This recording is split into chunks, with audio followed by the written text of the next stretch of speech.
संजयजी नाईक साहेब आपलं मनोगत व्यक्त करते. घोषणा द्यायची आहे, मला माहिती आहे ऊन जास्त आहे तरी पण. भारत माता की वंदे.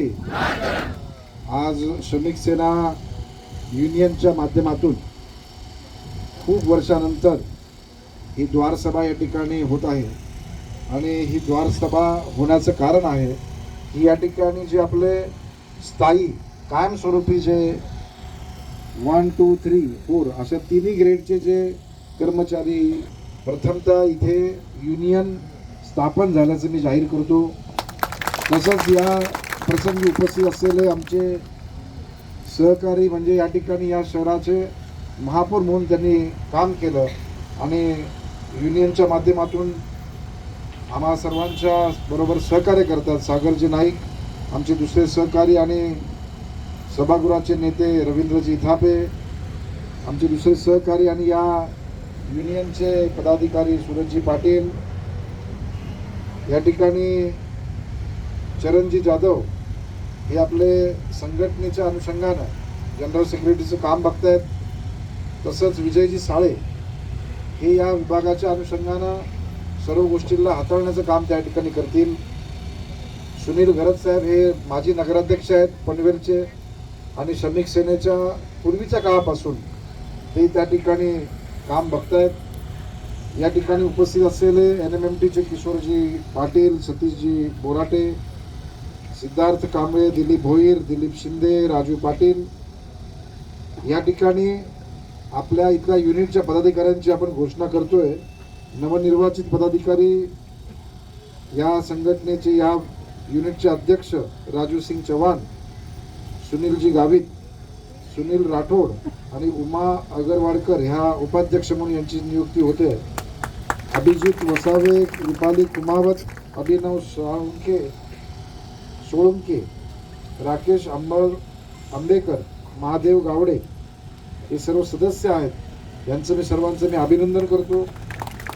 या ठिकाणी मोठ्या संख्येने उपस्थित असलेल्या आमच्या आशा वर्कर भगिनी, विविध विभागाचे सुपरवायझर, स्टाफ, सदस्य, सफाई कामगार, शिक्षक विभाग, परिवहन आणि इतर सर्व विभागातील सर्व आमचे सहकारी बंधू भगिनी आणि पत्रकार बंधूंना मी या ठिकाणी जास्त वेळ घेणार नाही. आम्ही सावलीत आणि तुम्ही उन्हात, बरोबर वाटत नाही आम्हाला दिसतंय, परंतु या ठिकाणी आता जास्त दिवस उन्हात थांबायची गरज लागणार नाही.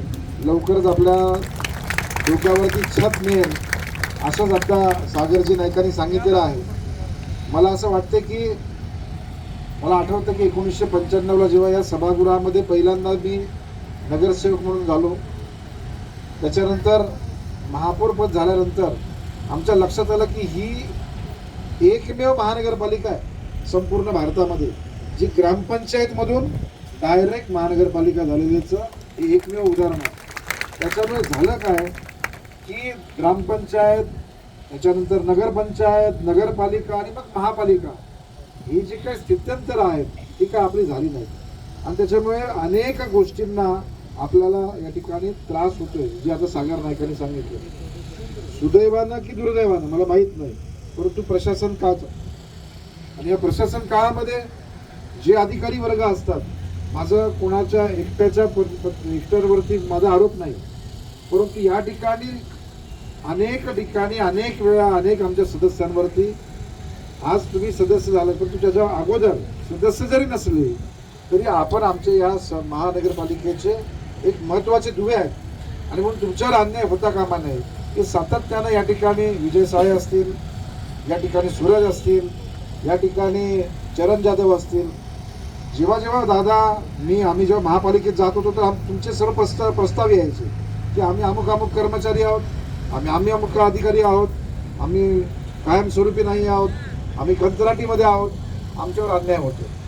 ही बाब जेव्हा लक्षात आली, NMMTच्या माध्यमातून, श्रमिक सेनेच्या माध्यमातून आम्ही अनेक वर्ष या ठिकाणी युनियन म्हणून काम करतोय, परंतु नगरपालिकेमध्ये येण्याचं आत्ताचं जे कार्य जे आहे ते इतकी वर्ष का झालं नाही, कारण अनेक या ठिकाणी अन्य युनियन असल्यामुळे आम्ही काय विचार केला की युनियनच असली पाहिजे असा काही भाग नाही.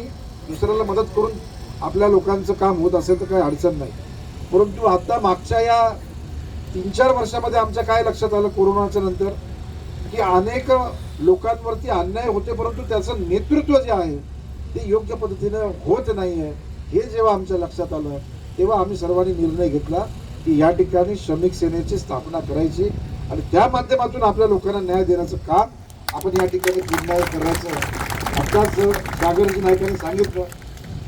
आता मी तर त्यांना सांगेन की आता तुम्ही सर्व या भागातले, आता आम्ही तर संपूर्ण महाराष्ट्रात काम करतोय, जे स्वतः या ठिकाणी महापौर होते, या ठिकाणी आमचे सभागृह नेते असतील, नगरसेवक मंडळी असतील, हे सर्वांना नगरपालिका, BPMC ॲक्ट, कामगार कायदे, कंत्राटी कामगार, रोजंदारी, ठोक मानधन, कायमस्वरूपी वेतन आयोग, तुमचं बिंदू नामावली, आकृती बंद, हे जे काही शब्द आहेत हे सर्वांना माहिती आहेत का? तर नाही.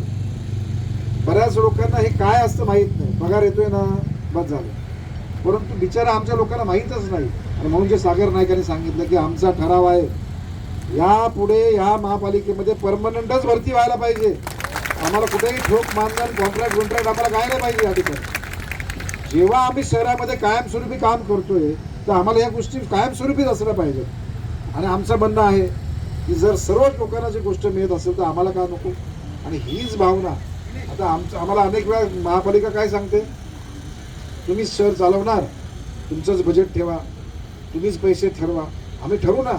आम्हाला माहिती आहे जेव्हा 5व्या वेतन आयोगाच्या पैशाचा थकबाकी होती, 6व्या वेतन आयोगाची थकबाकी होती, 4 हप्त्यात करायचं की 5 हप्त्यात करायचं, मला वाटतं त्यावेळेस 170 कोटीचे आम्ही 3 हप्ते ठरवले. आणि दादानी सांगितले की कुठल्याही परिस्थितीत 1 वर्षात पूर्ण व्हायला पाहिजे.